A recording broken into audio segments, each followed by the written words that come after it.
아버지께서 참되게 예배하는 자들은 영과 진리로 예배할 때가 오나니 곧 이때라. 아버지께서는 자기에게 이렇게 예배하는 자들을 찾으시느니라. 우리 인간이라면 누구든지 예배에 대한 본능을 우리가 품고 있습니다. 가지고 있습니다. 꼭 그리스도인을 말하는 게 아닙니다. 모든 인간들은 예배에 대한 본능이 우리 가운데 들어 있어요. 자기가 섬기는 어떤 신에게 예배드리고 싶은 마음이 우리 가운데는 다 들어 있습니다. 이것은 나는 무신론자야 라고 말하는 신이 없다고 외치는 사람들마저도 자기가 어떤 따르는 그 사상을 신으로 섬기기까지 해요. 결국은 무신론이 아닌 거죠. 무신론자도 자기 사상을 신처럼 섬겨요. 신인 거예요. 예수님을 믿는 사람이 하나님께 바른 예배를 드리는 것은 우리 신앙생활에 있어서 가장 중요한 일이고 가장 기본입니다. 바른 예배를 우리가 드리지 못하게 된다. 그런 그리스도인은 하나님을 바르게 섬기지 못하는 불쌍한, 불행한 신앙생활을 하고 있는 그리스도인이라고 말할 수 있어요. 그런데 여기서 바르게 예배드려야 한다라고 제가 표현을 했는데 여기서 바르다라는 것은요. 우리 사람의 기준이 아닙니다. 바르게 어떻게 드리는 게 바르게 그 기준은 우리 인간의 기준이 아니에요. 바르게 예배드린다는 것은. 하나님 보시기에 바른 예배가 돼야 돼요. 기준은 하나님께 있어요. 우리에게 있는 게 아닙니다. 즉 예배를 받으시는 분이 기뻐하시는 예배를 드릴 의무가 우리에게 있는 겁니다. 그렇다면 우리에게 맞는 예배가 아니고 하나님이 기뻐하시는 예배를 드려야 된다. 그게 어떤 예배일까? 그게 어떤 예배일까?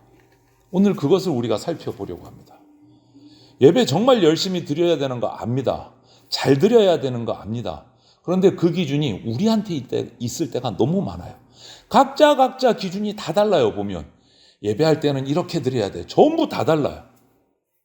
근데 그 기준은 의미 없다라고 오늘 못 박아 말씀드리는 거예요. 예배의 바른 기준은 하나님입니다. 하나님. 내 기준이 아닙니다. 나의 예배 기준을 내려놓고 하나님의 기준에 맞춰서 예배 드려야 돼요. 이것은 우리가 뜯어서 고쳐야 될 부분이기도 합니다. 그러면 바른 예배, 하나님이 기뻐하시는 예배, 하나님 기준의 올바른 예배는 뭐냐? 첫 번째 예배 대상이 중요해요. 예배의 대상이. 우리 인간은 예배 본능을 다 가지고 있다고 서두에 말씀을 드렸습니다. 자기가 아닌 어떤 다른 존재를 막 우러러보고 그 존재를 섬기는 것이 예배인데 이것은 어느 민족, 어떤 사람에게도 다 공통적으로 있어요. 과거로 예전으로 돌아가 보면 정말 원시 시대 그때만 봐도 이 사람들은 자연을 신봉했습니다. 산이나 어떻게 큰 바위나 뭔가 좀 독특하게 생긴 어떤 자연의 나무나 이런 것들이 있으면 그것을 섬겼어요. 그걸 우리는 유식한 말로 토테미즘 이렇게 얘기하는데 그런 신앙이 있었어요. 거기서부터 예배가 시작이 됐어요. 그리고 좀 더 역사가 흘러면서 고등 종교로 오면 어떤 신상이나 눈에 보이는 어떤 외형적인 존재들을 만들어 놓고 예배를 드렸어요. 우리가 나아가라 같은 대표적인 불교가 있죠. 불교가. 그래서 불상을 자신들의 법당에다가 만들어두고 거기서 연부를 하고 의식을 하면서 자기 나름대로의 예배를 드린다고 합니다. 그런데 어떤 이상한 나무라 큰 사람이 만든 이 모든 것들이 사람의 손으로 만든 것을 사람이 섬기는 정말 뭔가 앞뒤가 맞지 않는 모순적인 예배인 거예요. 사람이 정한 거, 저거는 신이야. 이상하게 생겼으니까. 이거는 내가 만들었는데 정말 멋지잖아. 이거를 섬겨야 돼. 결국 사람의 기준이에요. 사람의 기준. 사람이 만들고 사람의 기준으로 정한 거. 자기가 만들고 자기가 정한 존재 앞에서 절을 하고 예배한다? 이거는 있을 수 없는 일이에요. 바른 예배가 안 되는 겁니다. 그러면 제대로 된 진정한 예배의 대상은 무엇일까? 누구신가? 우리 인간의 기준이 되면 안 돼요. 인간의 능력을 뛰어넘어서 인간의 어떤 생각과 능력과 모든 지혜를 뛰어넘어서 초월하는 영역 위에 계시는 존재, 절대자에게 예배 드려야 돼요. 우리보다 뛰어난 분, 우리가 상상도 못하는 존재, 우리를 오히려 우리가 만든 것이 아니고 우리를 창조하시고 우리를 지배하시는 분, 그 존재에게 예배 드리는 게 그게 신이죠. 올바른 거죠. 그렇지 않습니까? 내 손으로 만들어 놓고 내 손으로 지목해 놓고 거기다가 빌고 예배 드리는 거는 앞뒤가 맞지 않는 어리석은 행동이에요. 그건 신이 될 수 없어요. 인간의 손으로 만들어진 분이 아니고 그분이 우리 인간을 만드시고 다스리는 분이셔야 돼요. 그래야 우리가 예배 드릴 수 있는 합당한 대상이 되는 거예요. 그분이 누구십니까? 하나님 한 분밖에 없으세요. 우리를 창조하시고 우주 만물을 창조하시고 이 우주 만물과 인간의 역사를 주관하시는 분, 하나님 오직 한 분밖에 없으세요. 모양도 없고 형체도 없고 영원히 살아계시는 분, 영원히 우리를 다스리시는 분, 그분이 하나님이십니다. 우리는 그런 절대 주권자이신 하나님을 예배합니다. 그분이 진정한 바른 예배의 대상이에요. 우리가 만든 존재가 아니에요. 우리를 만드신 분이시지. 우리가 그래서 교회에서 모여서 예배 드릴 때나 가정이나 개인이 예배를 드릴 때마다 우리가 드리는 예배의 대상이 어떤 분이신지를 잊지 않고 기억하고 예배를 드릴 때 바른 예배가 돼요. 하나님은 유일한 참신이시며 우리를 다스리시고 보호하시는 분이십니다. 이 예배의 대상이 확실해야 바른 예배를 드릴 수 있어요.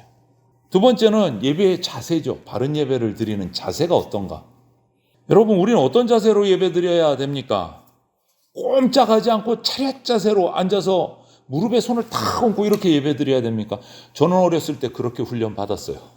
그게 단 줄 알았어요. 그렇게만 예배 드리면 예배 잘 드린 건 줄 알았어요. 그래서 상도 많이 받았어요. 어려서 자라면서. 그런데 이 예배의 바른 기준, 바른 자세의 기준은 예수님과 사마리아 여인과의 대화에서 잘 나타나요.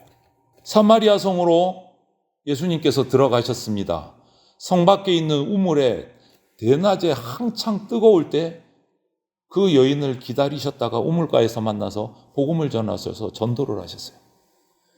그 전도하는 과정 가운데 그 사마리아에서 나온 여인의 질문에 대해서 대답을 하셨어요. 영과 진리로 예배드려야 된다. 오늘 그 말씀, 오늘 우리 본문 말씀. 이것이 예배자의 기본 자세고 우리에게 명령하신 예수님의 예배자의 자세의 답이에요. 정답이에요. 영과 진리로 드려야 된다.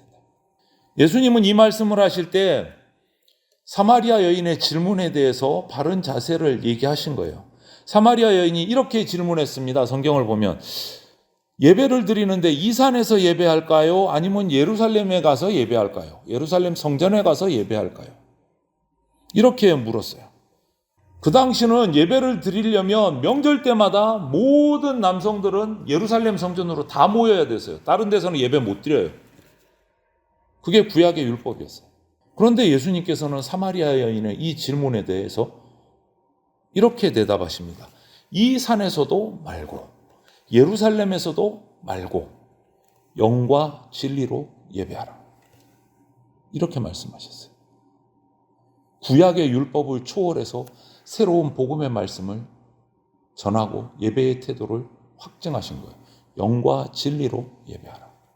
여기서 우리가 알 수 있는 것이 예배자의 자세인데 예배의 장소가 문제가 아니라 예수님이 주장하시는 건 뭡니까?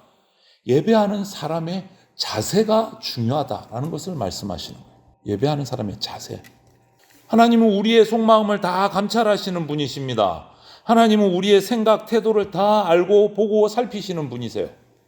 그렇기 때문에 우리가 예배 드릴 때 개인으로 예배 드릴 때든지 예배당에 모여서 공동체로 예배를 드릴 때든지 예배 드릴 때 하나님만 기쁘시게 하는 마음 자세로 예배를 드리는 것이 핵심이다라는 거예요.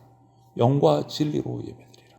영과 진리로 예배드리라는 것은 우리의 어떤 외형적인 모습을 떠난 말씀이에요. 영과 진리로 예배드리라. 무릎에 손 얹고 차렷 자세로 꼼짝달싹하지 말고 얼음이 돼서 드려라. 그런 거 아니에요. 정숙하게 예배드려라. 그런 것도 아니에요. 외형적인 모습을 말씀하신 게 아니에요. 핵심을 찔러서 말씀하셨어요. 예배자는 영과 진리로 예배드리라.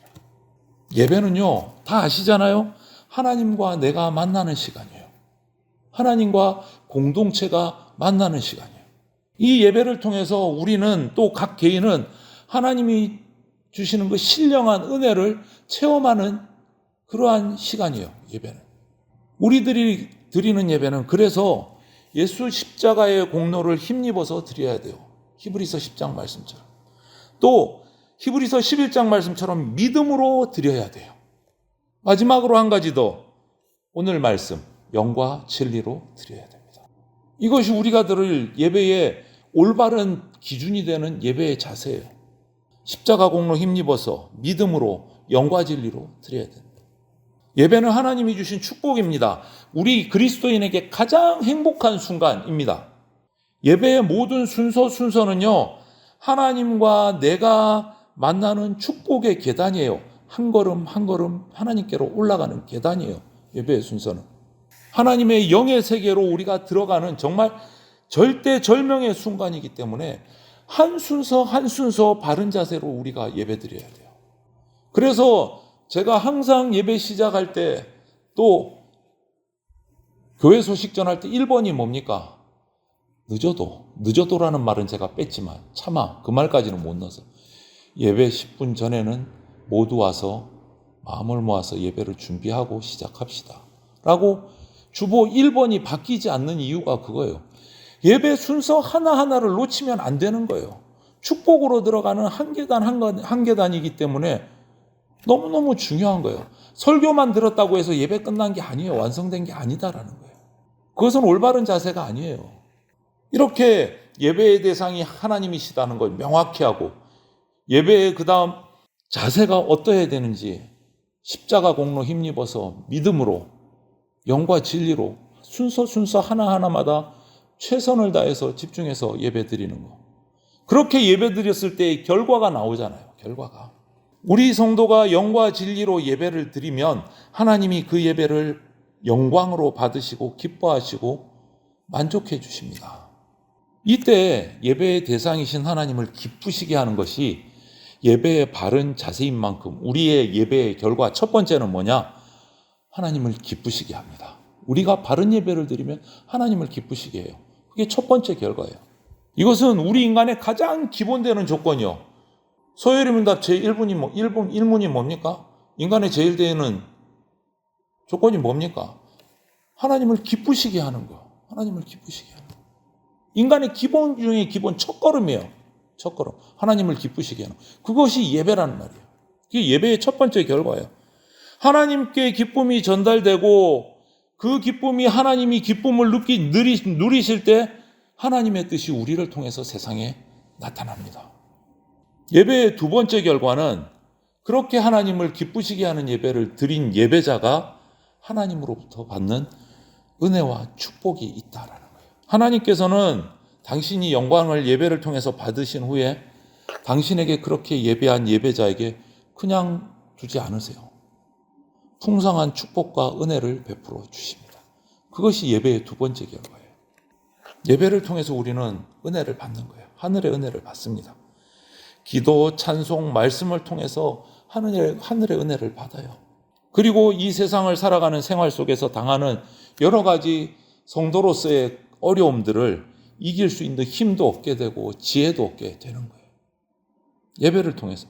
그래서 승리하는 삶을 살아갈 수 있게 되는 거예요. 담대한 삶을 살아갈 수 있게 되는 거예요. 그래서 여러분, 예배는요, 하나님과 내가 연결되는, 하나님과 우리 교회가 연결되는 정말 가장 중요하고 가장 핵심이 되는 중요한 요긴한 순간이에요. 예배는. 예배를 통해서 세상의 죄악을 이길 수 있는 능력을 우리가 얻게 되거든요. 신앙생활에서 예배를 빼면 속 없는 찐빵이에요. 교회 공동체에서 예배를 빼면 아무리 재밌는 거를 해도, 재밌는 모임이 가득 차도, 사람이 흘러 넘쳐도 예배를 빼버리면 교회가 안 돼요. 그것은 그냥 개모임이에요. 교회 모임이 아니에요. 예배는 핵심 중에 핵심이에요. 이런 분들이 있어요. 흔히 나는 하나님 믿어, 하나님 정말 사랑해, 그런데 예배는 참석 안 할 거야. 이런 분들이 있어요. 하나님 믿어, 그런데 난 교회 안 나가, 예배는 안 드릴 거야, 나 혼자 하나님 예배할 거야. 이런 분들이 있어요. 이거는 말이 안 되는 궤변이에요. 하나님을 섬기는 사람은 예배드리지 않을 수 없어요. 하나님을 바르게 섬기는 사람은 모여서 예배하지 않을 수 없어요. 이 말은 앞뒤가 안 받는 말이에요. 하나님을 믿는데 나는 예배 안 드려, 공동체 예배 싫어, 이거는 말이 안 돼요. 있을 수가 없는 일이에요. 하나님을 바르게 알지 못하는 거예요. 우리는 이 땅에 살면서 하나님을 섬기고 예배하는 결과로 은혜를 받고 그 경험들을 하면서 살아갈 수 있게 되는 겁니다. 예배는요, 우리 생명이 이 땅에 존재하는 동안 모든 순간에 계속되어야 돼요. 그래서 우리 삶이 예배가 돼야 돼요. 모여서 예배드리고 나가서 예배하는 삶을 살아야 돼요. 그것이 영원한 하나님을 영화롭게 하는 믿음의 백성의 삶의 모습입니다. 우리가 그런 모습을 갖춰야 됩니다. 우리에게 예배드리는 시간이 참 많습니다. 공예배 드리는 시간이 새벽 예배까지 포함하면 참 많아요. 횟수가. 그래서 그런 것 때문에 그냥 기계적으로 예배를 드리다 보니까 예배의 의미를 생각하지 않고 그냥 시간 때우다가 그냥 예배 가는 경우들이 우리에게 종종 생길 때가 많습니다. 하지만 오늘 이 말씀을 기억하십시오. 우리가 드려야 될 예배의 기본 태도는 예수님께서 명령하신 대로 무엇과 무엇이요? 영과 진리로 예배해야 합니다. 하나님 예배의 대상을 정확하게 한 분 하나님을 정하고 영과 진리로 올바른 태도를 가지고 예배할 때 하나님을 기쁘시게 하고 하나님께서 주시는 은혜와 축복을 누릴 수 있게 됩니다. 축복의 시간인 이 예배 시간을 정말 소중하고 귀중하게 생각하시고 한순간 한순간도 빠지지 말고 영과 진리로 주님 앞에 예배하는 저와 여러분들이 다 되시기를 주님의 이름으로 축원을 드립니다. 아멘.